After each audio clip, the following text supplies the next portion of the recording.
नमस्कार।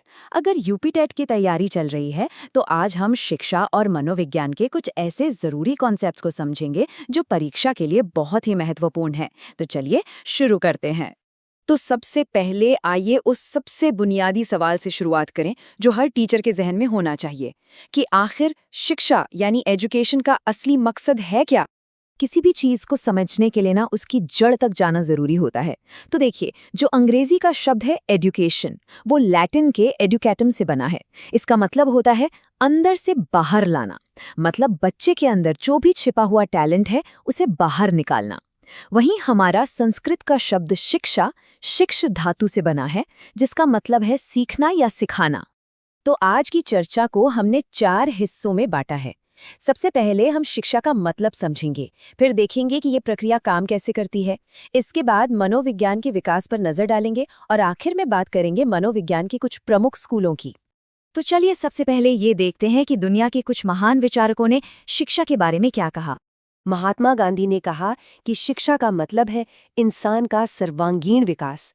मतलब सिर्फ किताबी ज्ञान नहीं, बल्कि शरीर, मन और आत्मा, इन तीनों का एक साथ बेहतरीन विकास होना, यही सच्ची शिक्षा है। वही स्वामी विवेकानंद का मानना था कि हर इंसान अपने आप में संपूर्ण है, परफेक्ट है। शिक्षा का काम बस इतना है कि उस अंदर छिपी हुई पूर्णता को बाहर लाए, उसे प्रकट करे।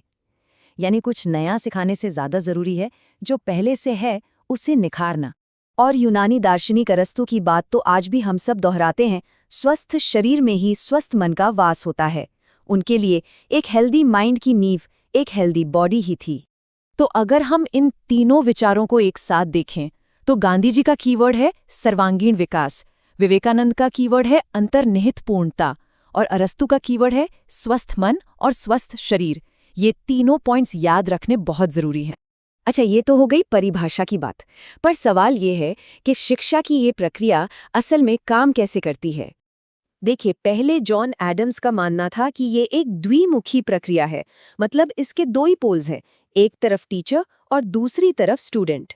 लेकिन फिर जॉन डीवी आए और उन्होंने कहा नहीं, एक तीसरी बहुत जरूरी चीज भी है और वो है समाज या पाठ्यक्रम।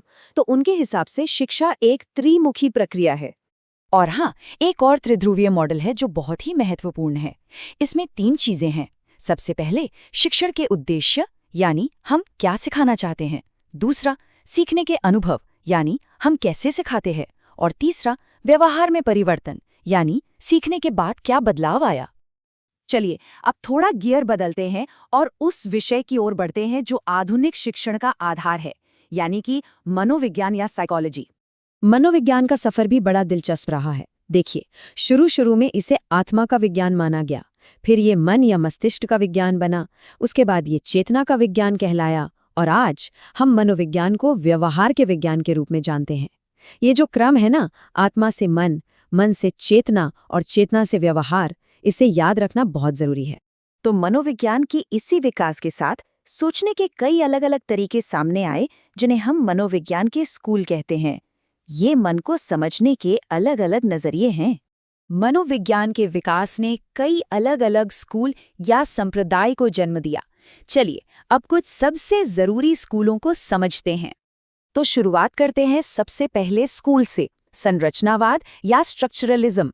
जैसा कि नाम से ही पता चल रहा है, इसका मकसद था मन की संरचना को समझना। मतलब मन किन किन छोटे छोटे हिस्सों से मिलकर बना है, उसे तोड़ तोड़ कर देखना। और ये पॉइंट तो एग्जाम के लिए बहुत ही जरूरी है। विल्हेम वुंट ने 1879 में जर्मनी के लिप्जिग शहर में दुनिया की पहली साइकोलॉजी लैब खोली। यहीं से मनोविज्ञान दर्शनशास्त्र से अलग होकर एक स्वतंत्र विज्ञान बना और ये लोग अंतर्दर्शन विधि का इस्तेमाल करते थे। मतलब व्यक्ति से कहते थे कि वो अपने मन के अंदर झांके और बताए कि वो क्या महसूस कर रहा है।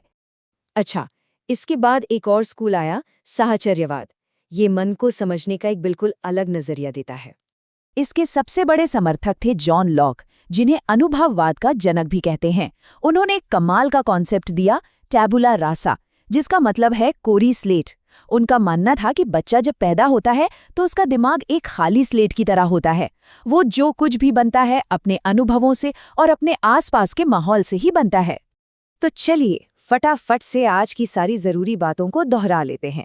हमने देखा कि गांधी जी, विवेकानंद और अरस्तु ने शिक्षा को कैसे परिभाषित किया। हमने शिक्षा की द्विध्रुवीय और त्रिध्रुवीय प्रक्रियाओं को समझा। हमने ये भी जाना कि मनोविज्ञान कैसे आत्मा के विज्ञान से व्यवहार का विज्ञान बना। और आखिर में हमने संरचनावाद और विल्हेम वुंट के योगदान को देखा। ये सभी पॉइंट्स परीक्षा के लिहाज से बेहद जरूरी हैं। तो आखिर में एक सवाल खुद से पूछने के लिए कि एक शिक्षक के तौर पर हम इन सभी सिद्धांतों का इस्तेमाल क्लासरूम में बच्चों को बेहतर ढंग से समझने और सिखाने के लिए कैसे कर सकते हैं, क्योंकि इन सभी थियरीज का असली मकसद तो यही है।